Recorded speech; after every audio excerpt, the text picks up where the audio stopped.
We're coming on the air with a bomb cyclone starting to develop. That scary sounding winter storm could bring life-threatening cold to tens of millions of Americans in almost every state starting tomorrow. What you need to know before starting your holiday travel. If you're driving, you may notice a little relief at the pump. Why gas prices are dropping to the lowest level since last summer. Plus, literally any second, we could know more about former President Trump's taxes, with lawmakers debating that behind closed doors right now. Why Republicans say Democrats could come to regret this move. Then in tonight's original, we're going inside the federal agency tasked with keeping us safe from cyber attacks. Why one of their former top lawyers says this country faces huge risks. And a look at how one famous billionaire is working to make it cheaper for Americans to buy prescription drugs. What he's telling our Cynthia McFadden later in the show. Hey, everybody, I'm Lindsay in for Hallie. And tonight there's a huge winter storm that's probably on its way to you, right as holiday travel is getting super busy, with TSA expecting pre-pandemic levels at airports over the next few days. We're talking heavy snow and life-threatening levels of cold, according to the National Weather Service. Forecasters expect this storm to become a bomb cyclone by the end of the week, which means it's strengthening quickly and has a lot of power. Right now, some 70 million people are under storm alerts stretching from the Northwest to the Appalachians. And we are already seeing the impact it's having in some places as the storm gears up. Cars and signs buried in snow, as some images we're seeing. And also some people trying to work on clearing all the snow that's already fallen. By the time it's all said and done, this storm and the Arctic cold coming along with it will hit at least 40 states. All right, let's look at the map on your screen right now. The areas that are in red are the major airport hubs that are going to get hit by either snow, rain, or wind. It's places like Chicago, Detroit, Boston, New York. And the airports are already filling up. Some travelers have been telling our reporters they're trying to fly out before this big storm really hits. We need to get out of here before it actually hits us because we didn't want to be late coming home for the holidays. Yeah, we're getting out right in time. We had a couple flights delayed on the way here, so we just wanted to be safe than sorry, you know? According to AAA, more than 112 million people are going to travel at least 50 miles away from home between the end of this week and after New Year's. Ron Allen joins me now from LaGuardia Airport. So, Ron, New York, it's one of the hubs that will be hit by weather. What's the situation? Well, it's been a really good day to travel, frankly. The weather was great, and the airport traffic was building throughout the day. But there are no delays or cancellations to speak of that we've seen here at LaGuardia or the other major airports in the area. As a matter of fact, across the country, there are only some 50 canceled flights that I saw on FlightAware. That number and all those numbers are going to change in the coming days, you would expect, because the weather is going to roll in. And so they're getting ready. The airport in Chicago, for example, O'Hare is expecting blizzard conditions, and they have been putting on extra staff. They have been setting aside equipment. They have been anticipating overtime for some of their workers out there because they know that this is coming. So the good news is this has been forecast. And so the airlines, the airports, and the TSA are able to gear up. Today, some airlines started offering to waive change fees and cancellation fees on flights in certain areas with certain restrictions because they anticipate that that's going to happen. We even talked to a couple of travelers who said that the airlines texted them directly, offering them, in one case, $300 if they would change their flight to something else that would be that would help the flow of traffic. And remember, we have several days to go here through this holiday, and the biggest days are going to be Thursday and Friday, and that, unfortunately, is also when the weather, I guess, is going to be the worst, depending, of course, where you live. And, Ron, we reported on how bad travel got after pandemic restrictions started lifting. The airlines and staff, they couldn't handle the travel demand. But then we saw you right there at your post on Thanksgiving, and it was actually pretty smooth. So how have these companies and airports been preparing for a busy travel season? They've been adding staff. They have been giving staff pay incentives. Or frequent flyer incentives. They have been trying to change the dynamic there. And you're right. Thanksgiving, there were no there were no big problems. It was smooth for the most part. And remember, during Thanksgiving, the weather cooperated. There were no big weather problems throughout the system. And weather, of course, is not something that anybody can control. And that's the big fear this time around. Here's an airport administrator in Chicago talking about what they're doing to prepare. Take a listen. We have 500 staff members who are ready to work 24/7 and 350 pieces of snow removing equipment, lots of salt and lots of de-icer for the roadways. So they're ready, and the same is true in airports around the country. We've seen this before, and everybody knows it's Christmas, obviously. The upside is going to be a white Christmas in some places, not here, I don't think. But the bottom line is that you have time to prepare for this, to anticipate this, and the airlines are saying if you can, travel sooner rather than later, try to change your flight sooner rather than later. In fact, it might already be too late as we get into the middle and latter part of the week. But again, this is not going to be a big surprise. How bad it will be will depend on where you are and where you're trying to get to. But don't be surprised, of course. All right, Ron with an important warning. Thanks so much. Bill Karen joins me now for the forecast on this. A bomb cyclone. That doesn't sound good. Yeah, we get those a couple times a year, especially if we get them off the northeast coastal area. A lot of nor'easters tend to be bomb cyclones. All it really describes is a storm that's rapidly intensifying. It quickly gets really powerful, and we expect that to happen Thursday night into Friday as this storm goes through Indiana, Ohio, and up into areas near Detroit and into Michigan. Our first blizzard warnings just issued in southern portions of Minnesota. Winter storm warnings from Des Moines to Minneapolis, and this will spread eventually all the way through the Ohio Valley into the Great Lakes. So here's the timing on this first off. So today's kind of the last day for the easy travel. Tomorrow, East Coast is just fine, South is just fine, but the snow breaks out into the northern plains. Then as we go into Thursday, snow makes its way down into areas through Missouri, Kansas City early, St. Louis in the afternoon, maybe a brief period of wintry precip even as far south as Memphis and Little Rock. Again, even a tiny bit in those areas can be very problematic, especially if it rains first and then those temperatures go below freezing. You get what we call a flash freeze, and we're very concerned about that with many areas. So Chicago, your weather goes down here at 6 p.m. about Thursday. So Thursday night into Friday morning, the winds will howl. That's when you'll have the blowing and the drifting of the snow. Friday morning's the peak of the storm and the winds in areas of the Ohio Valley. This is when thousands of people will likely be losing power. On the eastern seaboard, rain starts Thursday, continues into Friday morning, strong gusty winds. The Friday morning high tide cycle, we could have moderate, maybe even a few spots with major coastal flooding, because remember, the moon cycle right now with the new moon, that's going to make the tides higher than normal anyway, so that's going to be a problem. Then by Friday, the rain exits in the northeast, and we get a flash freeze coming through the area as those temperatures will drop about 30 degrees from the Friday morning to Friday night. So how much snow? This storm is really not about the snow. I mean, yes, we have a chance for 6 to 12 inches in the Great Lakes, but this storm is more about the powerful winds, and it will take the snow and blow it all around, and that's what will knock power out. Obviously, you don't want to drive anywhere near the lower Great Lakes, northern Ohio Valley, starting Thursday night, but right through the day Friday and possibly even into Saturday morning. And these powerful winds with this storm are going to drive this Arctic air all the way down through South Texas and into the southeast. About 70 million people are in some type of wind chill watches or warnings. And here's the forecast for Friday morning. -2 wind chill in Dallas, San Antonio 8, Houston 7, New Orleans 17. Not numbers you typically see that often. Look at Memphis at -13. And imagine you're trying to clean up in those blizzard conditions. -34 wind chill in Chicago. That's dangerous. So you just have to sit and just wait it out. And then by the time we get to Saturday morning, the negative temperatures get to areas like New York, even Orlando's in the mid-20s, and we're still brutally cold in those areas that have to clean up from the snow. And imagine the power crew sitting out there trying to get power back on for thousands of people and -20 wind chills, Lindsay. So there's so many issues with this storm. It's, it's not just a snowfall. Someone's going to get 2-3 feet. It's so widespread. My gosh. All right. We hope people stay safe. Thanks, Bill. Yeah. Trying to find a bright side here. If the storm doesn't get in the way of your plans to drive somewhere for the holidays, it'll cost you less. The national average for regular gas dropped to $3.12 today. To put that in perspective, prices haven't been that low since summer of last year. And experts say those prices could fall below $3 by Christmas. In 22 states, that's actually already happened, as you can see here on your screen. That's a pretty big relief for a lot of people ever since prices spiked early this year after Russia invaded Ukraine.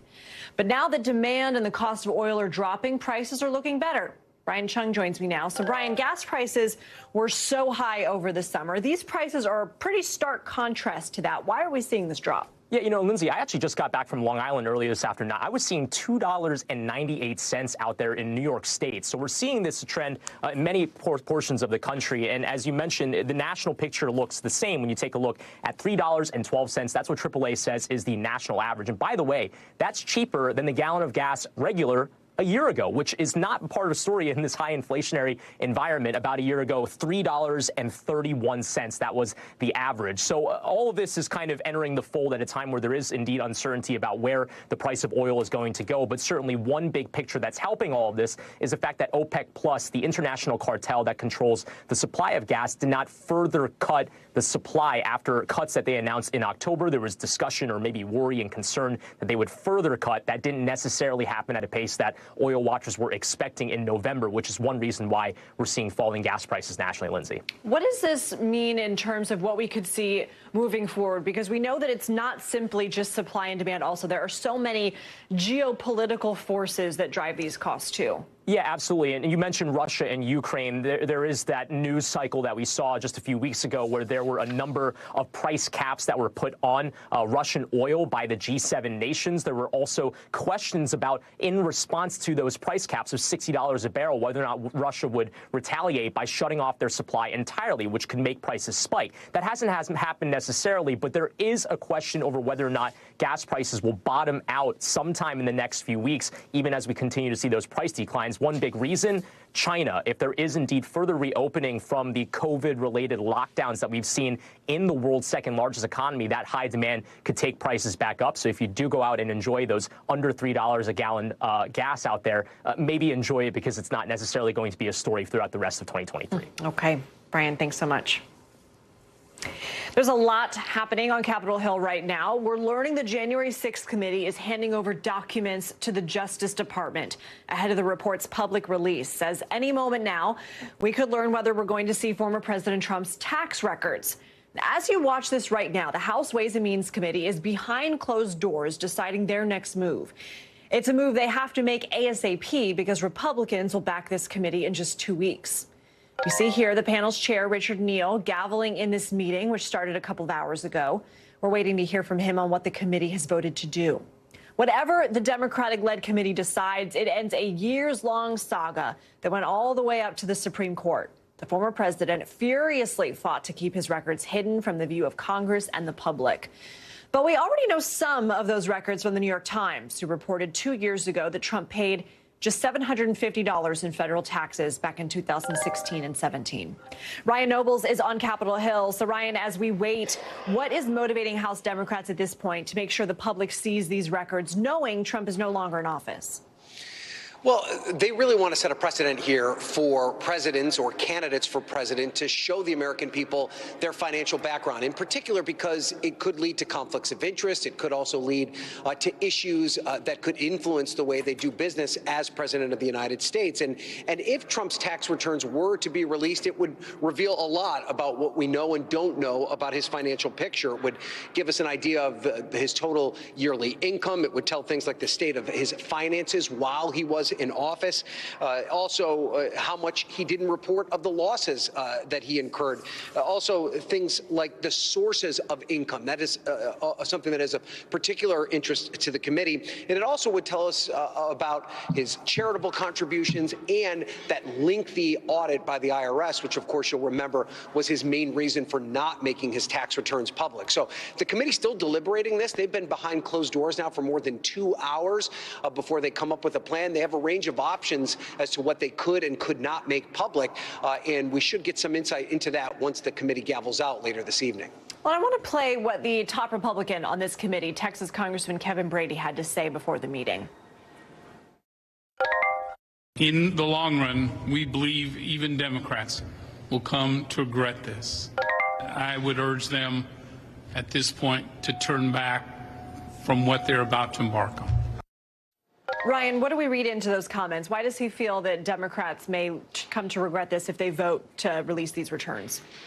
Well, essentially what he's saying is that this is setting a dangerous precedent, that, you know, this kind of the standard, the policy in the United States is that tax returns are private documents, even for members of Congress or those elected to public office, that public officials do have to submit to ethics and financial disclosures, but those are separate from their tax returns, which are much more invasive and tell you a lot more about someone's financial picture. And that if Congress decides that they can arbitrarily just release tax information of any person that they're interested in, that this could go to a wide range of people. One of the examples that Brady gave was that potentially Supreme Court justices could fall underneath this banner. You know, Democrats really push back on this line of thinking, though. They say that Donald Trump in particular is a unique situation. That's part of the reason the Supreme Court ruled in their favor. And also, he's different because he was president of the United States, and every presidential candidate before him for the last 40 years has released their tax returns on their own recognizance. They weren't compelled to do so. So that this idea that it would become a slippery slope is a bit of a false herring. But there's no doubt, Lindsay, that Democrats are concerned about the way they release these tax returns. They've been very concerned about the handling of them since they were handed over by the Treasury Department. So it will be interesting to see how they settle on what exactly they release to the public and what they don't release. All right, Ryan, got to ask you about some of your new reporting, bombshell reporting here. The January 6th committee cooperating with the Justice Department. What can you tell us? Yeah, so what we've learned is that this kind of all started at the beginning of December when the new special counsel, Jack Smith, sent a letter to the members of the committee asking them to start handing over transcripts as part of their investigation. And, you know, in the aggregate, this is not going to be that big of a deal because come Wednesday, the committee's going to start releasing every single transcript that they've been a part of, save for some security redactions, to everyone in the public. We'll all get to see these transcripts, and so prosecutors will have access to them as well. But the reason that this is an issue is because the Department of Justice has been asking for this information for months. Yep. And the committee has really been reluctant to do so. They had real ownership of their work product, and they didn't want to hand that stuff over while they were in the midst of an investigation. They did relent at one point. They allowed prosecutors to come in and review the documents under the committee's terms. But now that this investigation is wrapped up, they seem much more willing to hand this information over so that prosecutors can continue their own investigation. Okay, Ryan Knowles, a lot of news tonight. Thank you. And we've got some breaking news that the Biden administration just now responding to the Supreme Court's order to keep Title 42 temporarily in place, saying the policy is no longer justified. And if the court does end up denying the stay, it would likely be a few more days to prepare for it to be lifted. Title 42 is that Trump-era public health policy that allowed the government to expel many migrants and deny asylum at the southern border during the pandemic. It was set to expire tomorrow. It comes as Texas Governor Abbott is demanding federal action from the White House tonight at the southern border ahead of freezing temperatures this week. But DHS officials are not pressing pause, sending resources to the border as quickly as possible and bracing for thousands of crossings per day if this order is lifted. Joining me now is Guad Venegas in Reynosa, Mexico. So, Guad, we have this new statement from the Biden administration, this response, saying if the court does deny the stay, they would like to keep Title 42 in place until midnight on December 27th. There's been a lot of confusion, though, for people on the border as to what's going on. What are you hearing? Lindsay, you know, you look at what's happened in the courts, and it is difficult to understand how the policy works and what the changes mean, you know, but there's so many pieces that are moving. The Biden administration has said that they've already began making the changes of how they would operate if Title 42 would be lifted, because under Title 42, they operate a certain way with flights that are sending people back to their countries, people being expelled out of the country. So all of this transition that they have been preparing for, that was set to take place Wednesday, then all of that would change. So it's very complicated. But I think it's important to keep in mind what this means at the U.S.-Mexico border, because what is happening, you can imagine, in the courts is difficult to understand for the average American. It's even more difficult to be understood by migrants that are traveling through Mexico. What it means is that information then travels, and they know that something is changing at the border. Most of the people that I've spoken to here today and yesterday tell me, well, we don't understand what's happening, but we know that something is going to change on Wednesday, that they're going to lift some type of restriction, and we are hoping that this means we would be allowed. This is what a lot of, for example, Venezuelan migrants have told me. Under the current policy, separate from the Title 42, Venezuelans are not allowed to request asylum. There's a process that was put in place for Venezuelans, for example, to seek asylum. So most of these migrants that have arrived here, they don't completely understand what it means, but the information they receive somehow makes them think that it would be easier for them to arrive. Then across the water over here, you can see another number of migrants. They come from all over the place. I met a woman from Ecuador, a man from Guatemala, and these are migrants that want to go request asylum now, understanding that nothing has changed, but you can see that Border Patrol is no longer here. This is National Guard. We have vehicles down there from Texas State Troopers, and they are no longer allowing any asylum seekers to enter and request asylum. So I think what's important to keep in mind is that with more news happening at the border, that information often travels to the migrants throughout Mexico in different ways, and there's a lot of misinformation taking place. I've asked them, how do you get your information when they arrive? They're like, well, I use my phone, and through social media, I've learned that something is changing. So that is something that is affecting the migrants. What I can tell you is more are arriving here at the U.S.-Mexico border, Lindsay. Okay, Guad Venegas, thanks so much. Well, the Senate is starting to vote on a 4,000-plus page bill that'll fund the government through next September. The $1.7 trillion bipartisan package is backed by both the White House and Senate leaders who are urging their colleagues to vote for it. It's an impressive outcome for the Republican negotiators. I hope no senator will stand in the way of us finishing our work. We cannot afford a shutdown. And there's a lot in this bill. More money for Ukraine, disaster relief, unions, the Justice Department, expanding an Afghan refugee program, a TikTok ban on government devices, and a revision of the Electoral Count Act. Sahil Kapoor joins me right now. That last piece, Sahil, the Electoral Count Act, is huge. It's designed to try and stop another attempt at stealing an election at the federal level, the kind that led to the January 6th attack on the Capitol. How would this measure prevent that? That's exactly right, Lindsay. This measure is arguably the most significant, long-lasting piece of this bill. It funds the government over the next year, and this election reform bill is pretty much lawmakers on a bipartisan basis taking a look at January 6th, looking at what former President Trump and his allies tried to do to steal the election result, even though he had lost, and thinking, how can those loopholes be tightened? Let's put this graphic up on the screen. You see it. It limits the vice president's role to simply counting votes, makes abundantly clear that there's nothing more in her or his power. It raises the threshold to object to a state's electoral votes from what it is currently, which is one member of the House and Senate, to 1/5 of each chamber. Remember, Trump didn't have that. January 6th wouldn't have happened if just those two provisions were law at the time of January of 2021. And it also prevents competing slates of electors by assigning the governor of a state as the default individual who is tasked with submitting the slates of electors. Well, this bill is also interesting, Sahil, because of the money for defense and also critically what Democrats could not fit into it. Walk us through that. The defense funding is at a higher level than non-defense discretionary funding. That's one of the main things that Republicans wanted in this. Let's show the graphic on the screen. Defense funding is no longer at parity with non-defense funding, which is a demand that Democrats have insisted on for years and years and years. Republicans like Senate Minority Leader Mitch McConnell described that as a major reason that his GOP colleagues should support it, even though many of them on the conservative end are firmly opposed to it. They say it spends too much money, and they want Congress to punt it into next year, into January, when Republicans take the House of Representatives, can basically rip up this entire 4,000-page bill and restart negotiations from the outset. That's what a lot of conservatives want. They're probably not going to get their way at this moment because the bill appears to have enough support to pass the Senate, at least according to senators on both sides of the aisle. That's the expectation.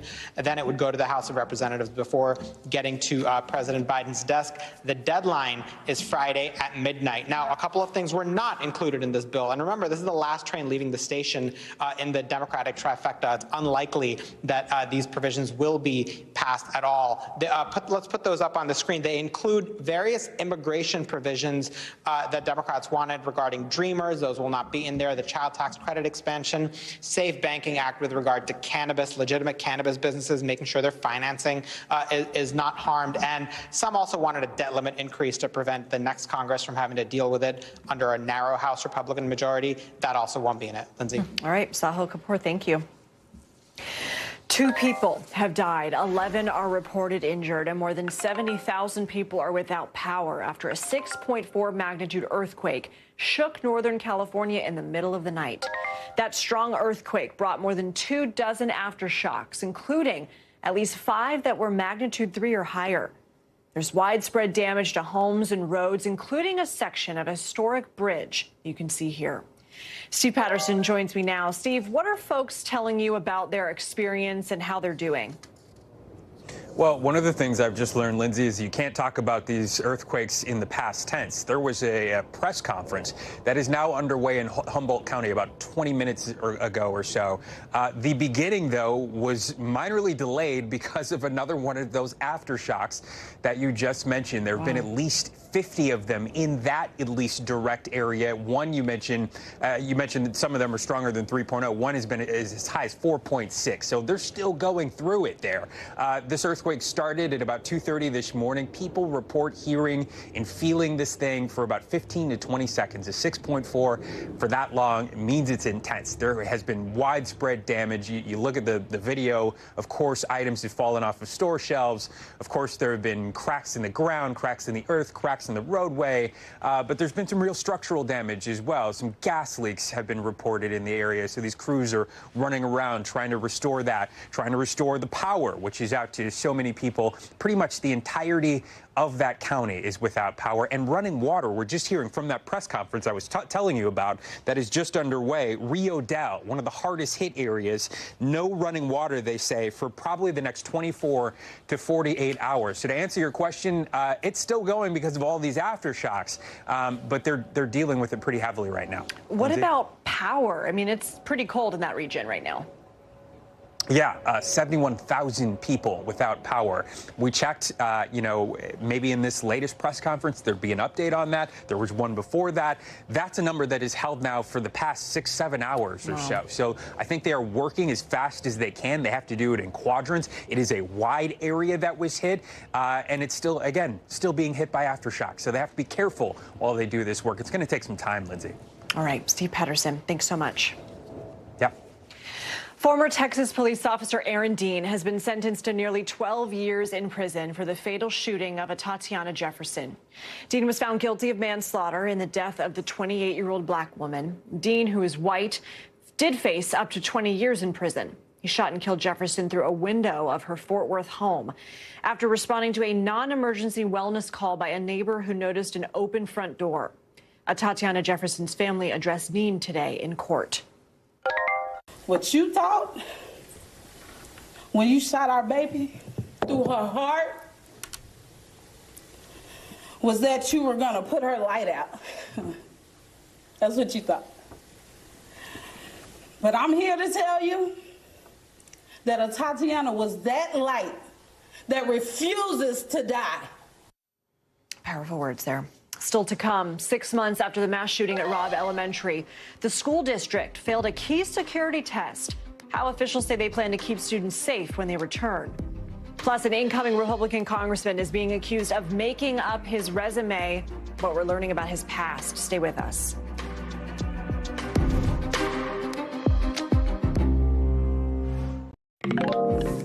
Justin Bieber isn't a fan of H&M. Why he's slamming the retailer for its new clothing line, coming up in 5 things. But first, incoming Republican Congressman George Santos is facing calls to resign before he even takes office. Why? Because of a new report by the New York Times showing a long list of alleged lies by the 34-year-old on his resume. Among them, his address, where Democrats and residents of the Long Island district held a press conference today. The actions of Congressman-elect Santos degrade the trust that people have in government. What this does is it takes away people's trust that even if they do their civic duty, they go to the ballot box, they cast their vote, they get involved. Even then, it may not be for something real. Santos issued a statement through his lawyer dismissing the allegations as smears from his enemies, but the statement does not directly dispute any part of the report. And Santos hasn't made public any documents that would substantiate his claims. So Gabe Gutierrez is following this for us. And Gabe, this statement actually includes a fake quote from Winston Churchill. Walk us through the background here. Yeah, that was an interesting touch at the end. It was actually a quote attributed to Churchill. It was actually from Victor Hugo, a French playwright. But that's beside the point. There's a lot of issues right here that were laid out by the New York Times in this bombshell report. Among them, allegations that, and NBC News reached out to several organizations that Santos had listed as part of his campaign, including NYU, Citigroup, and Goldman Sachs, all of them saying that they had no record of Congressman-elect Santos ever attending there or working there. The Times is also raising questions about how he managed to give $700,000 to his campaign. And get this, Lindsay, the report also brought up unresolved criminal charges in Brazil regarding fraudulent checks. And again, Santos's lawyer has not disputed specifics of any of this, just saying that they are smears at this point. So we know Democrats aren't happy. Have any Republicans come out to say anything? Well, the local GOP chair has released a statement and is calling the allegations serious. And we could put that statement up on the screen. While the issues that have been raised in this article are serious, I believe that George Santos deserves an opportunity to address the claims detailed in the article,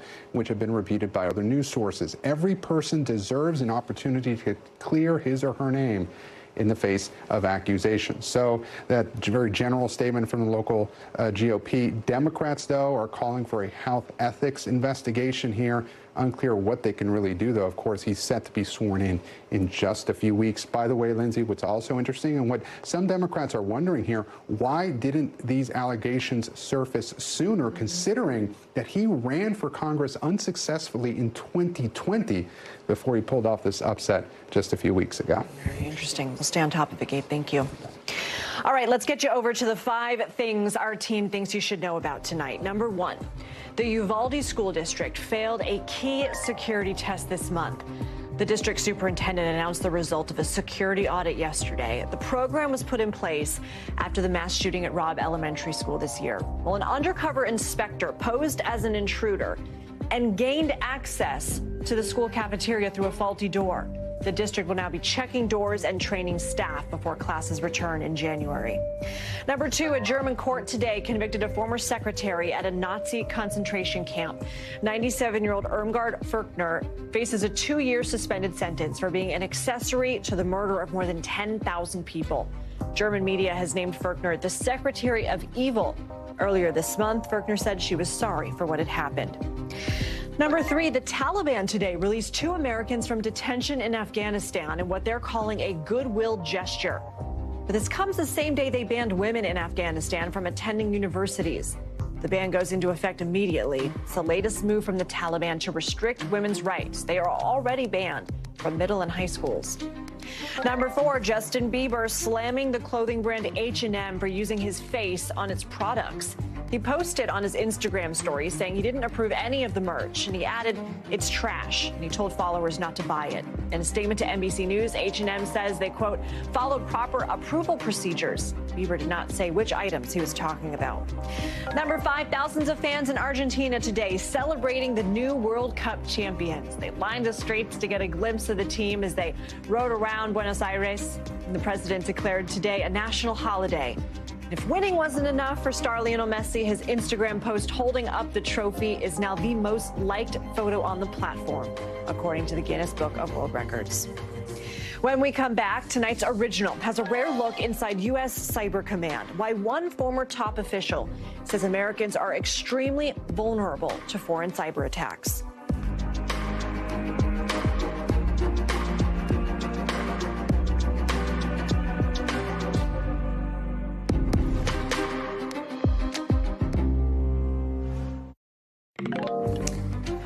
Coming up in the local, how Times Square is getting ready for the new year. Yes, the new year already. But first, we want to bring you today's original with in-depth reporting on a topic we've been keeping an eye on. Tonight, an NBC News exclusive, we're getting a rare look inside U.S. Cyber Command.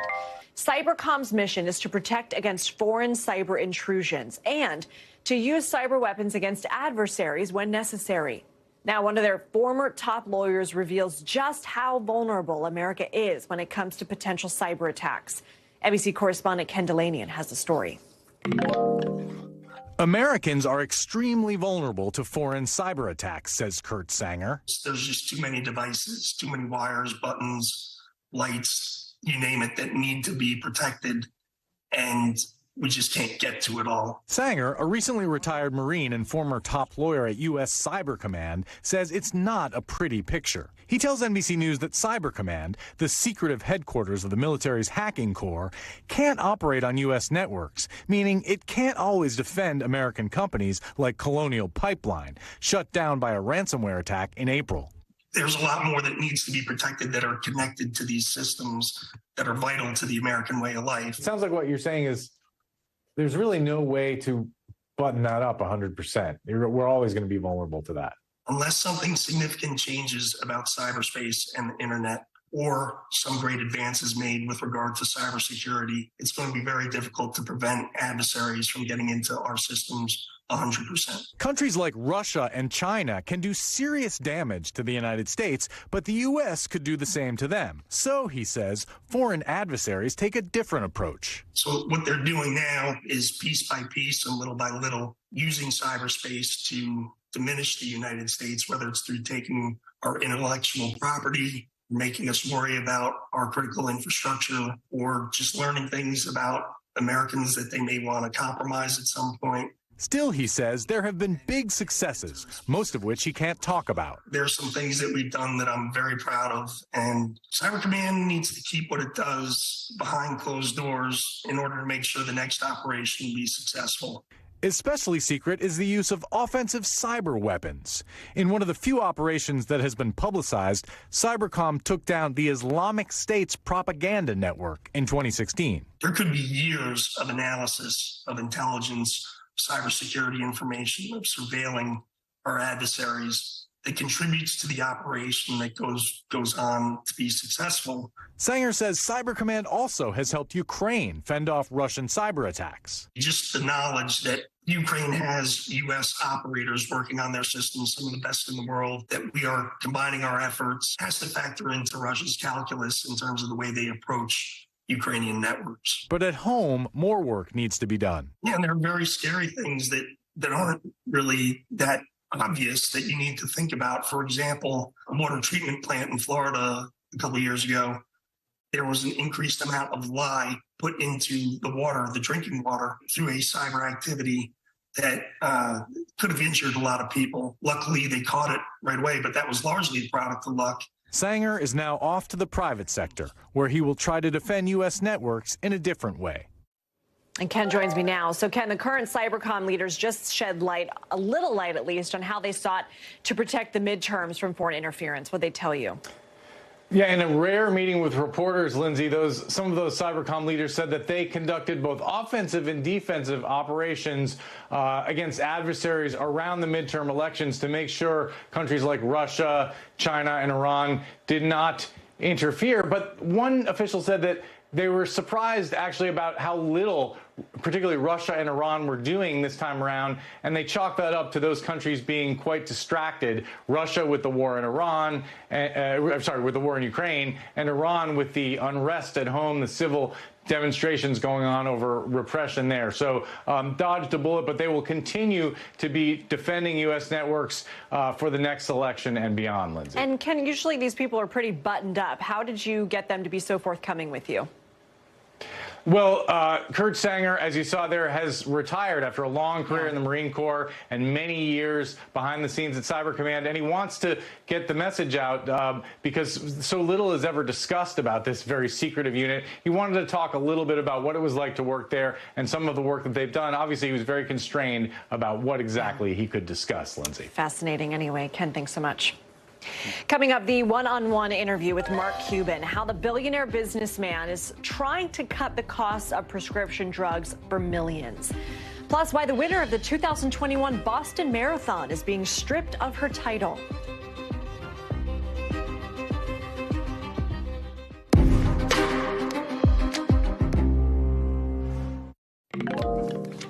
NBC covers hundreds of stories each day, and because you couldn't possibly read, watch, or listen to them all, our bureau teams have done it for you. This is what they tell us is going down in their regions in a segment we call The Local.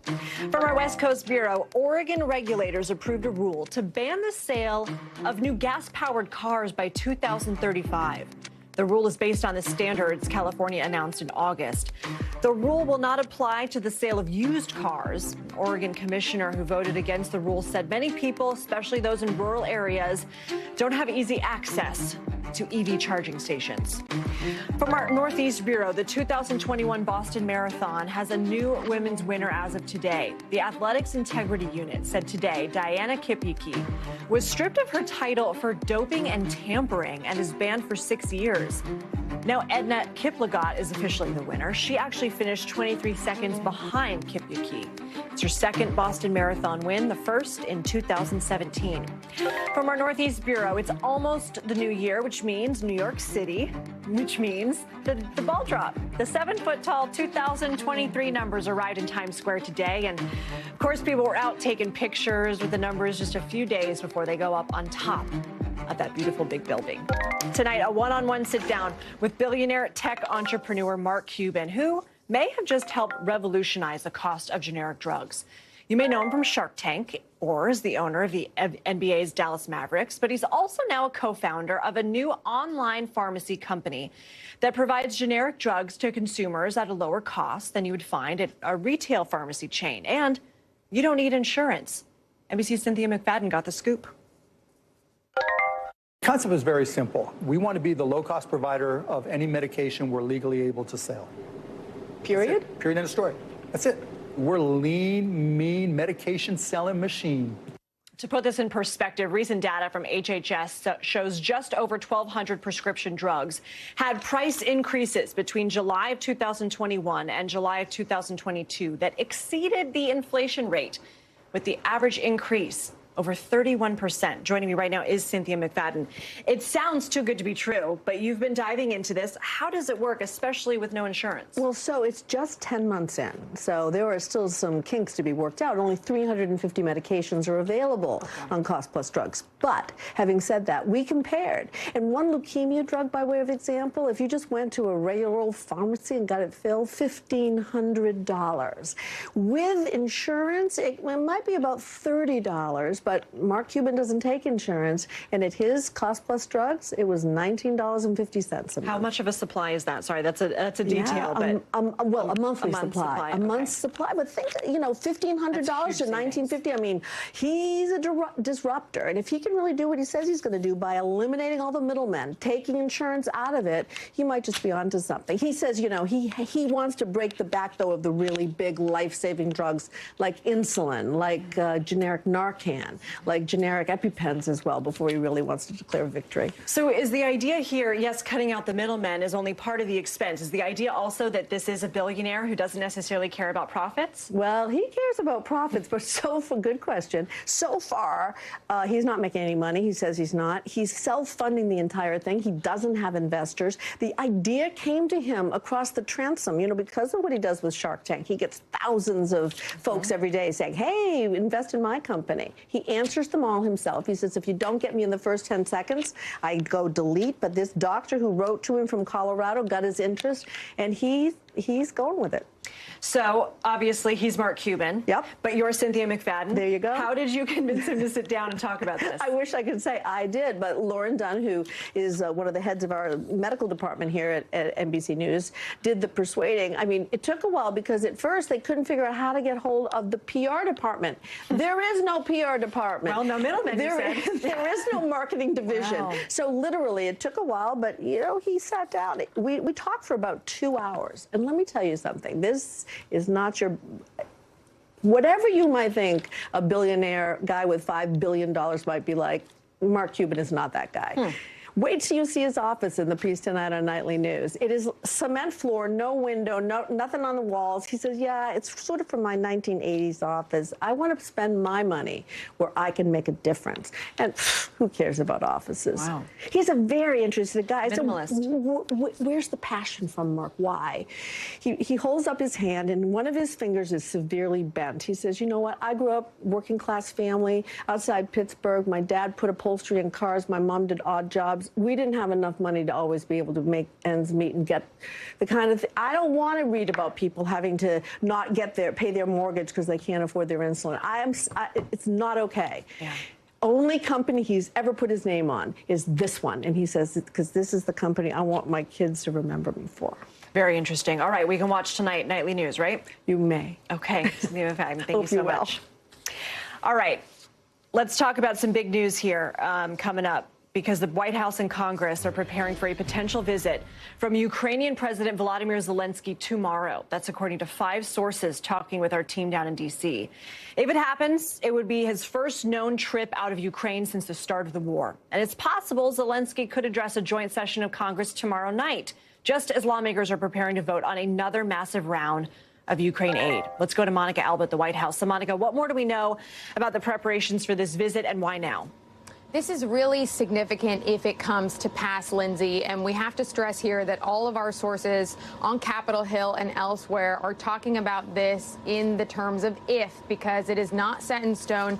As you can imagine, there are so many security considerations. So there are these preliminary steps underway that if the Ukrainian president does travel here to Washington, we have an idea of what could take place. He could come here to the White House to meet with President Biden. He could give that joint address to Congress in the House chamber tomorrow evening.